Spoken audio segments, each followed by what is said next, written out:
विनायक लालटेन जलाता है और शांता अपने बेटे को गले से लगा लेती है। विनायक जी, मुझे लगता है वो शैतान आ गया है। इस बार भी बलि लेकर ही रहेगा। मैं अपने बच्चों को नहीं देना चाहती विनायक। मेरा विनु अभी छोटा है, अभी तो उसे ठीक से 2 साल भी पूरा नहीं हुआ। तुम जानती हो ना, अगर हमने अपना बच्चा उस राक्षस को नहीं दिया तो वो सूंघते सूंघते यहाँ आ जाएगा, वरना गांव वाले हमसे हमारा बच्चा छीनकर उस राक्षस को सौंप देंगे। अरे समझने की कोशिश करो शांता, हमें बच्चा देने जाना होगा। अरे वो आ चुका है। ये लोग हाथ में मशाल लिए शांता के घर पर आते हैं, खुद दरवाजे पर खटखटाने लगते हैं। दरवाजा खोलो शांता, दरवाजा खोलो, वो राक्षस आ चुका है। हमें चलना चाहिए वरना वो पूरे गांव को ले डूबेगा। दरवाजा खोलो, राक्षस आ चुका है, ज्यादा देर नहीं रुकेगा, अपने बच्चे को लेकर चलो। विनायक अपने 1.5 साल के बच्चे को शांता की गोद से जबरदस्ती लेकर उस राक्षस की ओर बढ़ता है, आगे की ओर बढ़ता है और राक्षस को कहता है, राक्षस, ये लो तुम्हारी बलि, मैं अपने बच्चे को ले आया, ले जाओ इसे। आकर आ ही गया, मैं खुश हूँ। तुमने चुपचाप मुझे अपना बच्चा देना मंजूर किया। लाओ। शांता अपने बच्चे के लिए बहुत बेलखती है, पर विनायक उसे जाने नहीं देता, उसका हाथ पकड़ लेता ही कहने लगता है, ओम ह्रीं क्लीं राक्षस असुरः ध्वनि उच्चारति असुरः अम्मा। इस बच्चे की बलि स्वीकार कीजिए बलिसुर। राका के ये विधि करते ही वो उस बच्चे को तलवार रक्त राक्षस को अर्पण करता है। तभी बलिसुर उससे खुश होकर चला जाता है। आखिर मेरा ये काम पूरा हुआ।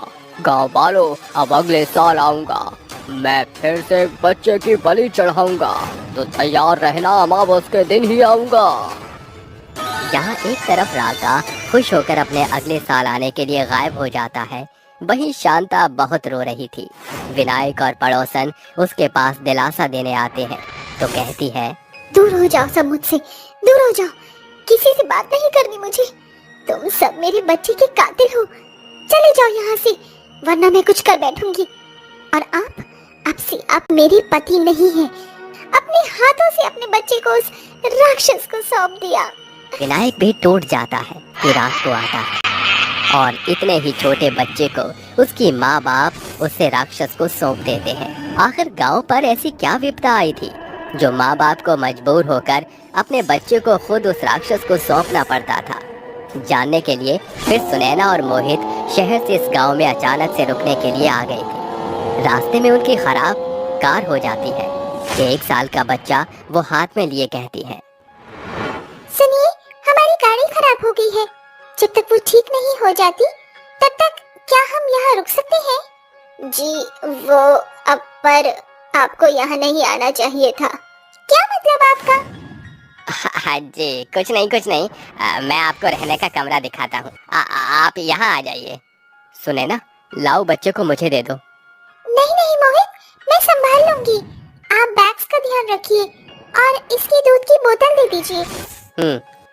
ये लो। तभी विमलेश कहता है, जी जब तक आप चाहे यहाँ रह सकते हैं, और कुछ चाहिए होगा तो हमें बता देना। जी जरूर। तभी विमलेश कमरे में छोड़कर अपनी पत्नी मोना से कहता है, अरे तुम पागल हो क्या, जो इन्हें सब कुछ बोलने वाली थी? विमलेश, मेरा बोलना जरूरी था, कहीं वो राक्षस इनके बच्चे को भी ले गया तो? तुम सही कह रही हो, पर तुम्हें चुप रहना होगा, हमारी भलाई इसी में है। सुनैना और मोहित को गांव के लोगों का चुप चुप और डर के रहना बड़ा अजीब सा लगता है और विमलेश मोना उसके बच्चे को उठाकर चल देते हैं। मेरे बच्चे को कहाँ लेकर जा रहे हो? और गांव में अचानक से अंधेरा कैसे हो गया? ये इस गांव का एक नियम है, हर साल की एक अमावस की रात को राक्षस गांव के एक नवजात बच्चे को ले जाता है।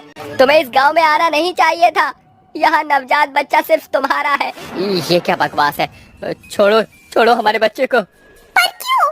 ऐसा क्या हुआ था कि आप सब हर साल उस राक्षस को बच्चा देना पड़ता है? पूरा गांव उसके कदमों में झुक गया और कहा, सब तुम्हारे हाथ जोड़ते हैं, हमें बख्श दो, यहाँ से चले जाओ, मासूम लोगों को मत मारो।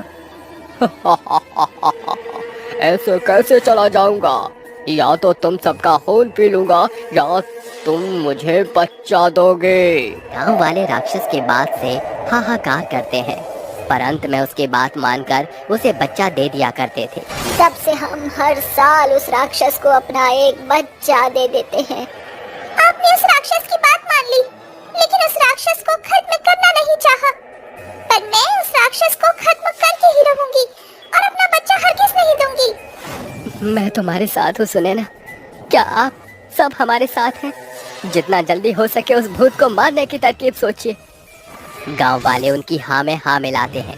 तभी भीड़ से एक औरत निकलकर कहती है, बेटा, मेरे पास एक दिव्य माला है। अगर उस माला को वो राक्षस छू ले तो वो मर सकता है और राक्षस उसे देखते ही जान जाएगा, तो वो उसे नहीं छुएगा। मुझे पता है वो माला कैसे छुएगा। मैं एक नकली बच्चे को वो माला लपेट दूंगी। वो राक्षस जैसे ही उस बच्चे को हमारे हाथ से लेगा, वो जलकर भस्म हो जाएगा। जल्दी से गुड्डे के बच्चे को उस माला से लपेटकर बच्चे के कपड़े पहना देती है।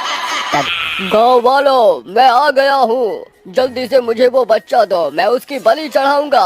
तुम इस गांव की तो नहीं लगती, बच्चा तो मैं ले जाऊंगा वैसे। लाओ दो। ये कहते ही राक्षस उसके हाथ से बच्चा छीन लेता है और माला के स्पर्श होते ही जिसके बाद वो राक्षस का अंत होता है और सुनैना मोहित अपने बच्चे को लेकर हमेशा के लिए अपने शहर चले जाते हैं। आखिरकार मैंने अपनी जादुई शक्तियों से इस शहर को एक सोने का शहर बना ही दिया, जहाँ सिर्फ मेरा राज होगा, सिर्फ मेरा। अब से ये शहर सुनहरी नगरी के नाम से जाना जाएगा। साथ ही सभी यहाँ मेरे गुलाम होंगे और कोई नया पंछी मेरी नगरी में पर भी नहीं मारेगा, वरना मैं उसका कुछ और ही हाल कर दूंगी। वही मैं भी सोच रही हूँ, आखिर चंद पलों में ही ये शहर एक सोने का शहर कैसे बन सकता है? ज्योति बिल्कुल ठीक कहती है। अगर ऐसा कुछ हुआ है तो यहाँ कोई ना कोई आएगा ही आएगा। फिर तो सबको साथ रहकर होशियार रहना होगा। वो सब तो ठीक है, पर सलोनी कहाँ है? मुझे वो नहीं दिख रही। हमें आगे जाकर ढूंढना चाहिए। सभी मिलकर आगे जाकर ढूंढने लगते हैं। इन लोगों को देखकर लगता है कि चुड़ैल का जय बाकी सभी लोग अभी भी इंसानी रूप में। क्या चुड़ैल ने जानबूझकर लोगों को छोड़? अब से तुम सभी लोग मेरे गुलाम हो। किसी ने भी चालाकी करने की, इस सड़क के नीचे सोने की खदान है, वहाँ से सोना टुकड़ों में लाकर बीच मैदान में मेरी एक सोने की मूर्ति बनाओ। चलो जल्दी करो। और हाँ, ये सोने के साथ जादुई शहर भी है, तो जादू से तुम कुछ भी कर सकते हो। खाना बनाना हो, सफाई करानी हो, बर्तन या कपड़े धोने हो, कुछ भी जादू से कर सकते हो। लगता है कुछ देर पहले तुमने मेरी बात ठीक से नहीं सुनी। यहाँ पर जो भी चीज़ होगी, रहना खाना पीना, सब तुम अपनी मर्जी से करो, मैं तुम्हें कुछ नहीं बोलूँगी। जादुई सोने की नगरी है मेरी, जितना ऐश करना है करो। उसके बदले में मेरे गुलाम बनकर मेरा काम करो, और जो नहीं करेगा उसका हाल देखो कैसा होगा। अरे रे रे रे चुड़ैल जी, आपने ये क्या बात कर दिया? छोड़ दीजिए मेरी बेटी को, हम आपकी बात मानेंगे। अरे मेरे बेटे को छोड़ दो प्लीज, ऐसे मत करो, हम तुम्हारी बात मानेंगे, जो बोलोगे वो करेंगे, बस हमें कुछ मत कहो। इसका मतलब तुम लोग मेरी सोने की बड़ी सी मूर्ति बनाने के लिए तैयार हो, क्यों हो ना? वैसे तुम्हें अपने बच्चे की सोने की मूर्ति अच्छी नहीं लगी क्या? चलो तुम इतना कहते हो तो छोड़ ही देती हूँ। ये कहते ही चुड़ैल उन दोनों को फिर से पहले जैसा बना देती है। साथ ही बुड्ढे की लाठी को सोने में बदल देती है और कहती है, जा बुड्ढे, मौज कर ले अपनी सिर्फ इस चढ़ी। सभी लोग उस खदान में जाकर सोने की हथौड़ी और छेनी से सोने के टुकड़ों को निकालकर ऊपर की ओर लाते हैं और जमा करते हैं। करीब 10 दिन से सुनहरे शहर के सभी लोग चुड़ैल की सोने की मूर्ति बनाने में व्यस्त थे। तो वही काम करने के बाद वो लोग अपने सोने के घर में जाकर सोने की जादुई झाड़ू से कहते हैं, हे सोने के जादुई झाड़ू, मेरे पूरे घर को अच्छे से चमका दे और साफ कर दे। और पूजा कहती है, मम्मी पापा जल्दी आइए, खाना बन गया और आज का खाना बहुत ही स्वादिष्ट है। अरे वाह बेटा, खुशबू तो बहुत अच्छी है। अरे तुमने इतनी जल्दी खाना भी बना लिया? हाँ बेटा, आज से पहले इतनी जल्दी तो तुमने कभी नहीं बनाया। लगता है पापा भूल गए चुड़ैल की बातों को। उसकी ये नगरी एक जादुई सोने की शहर है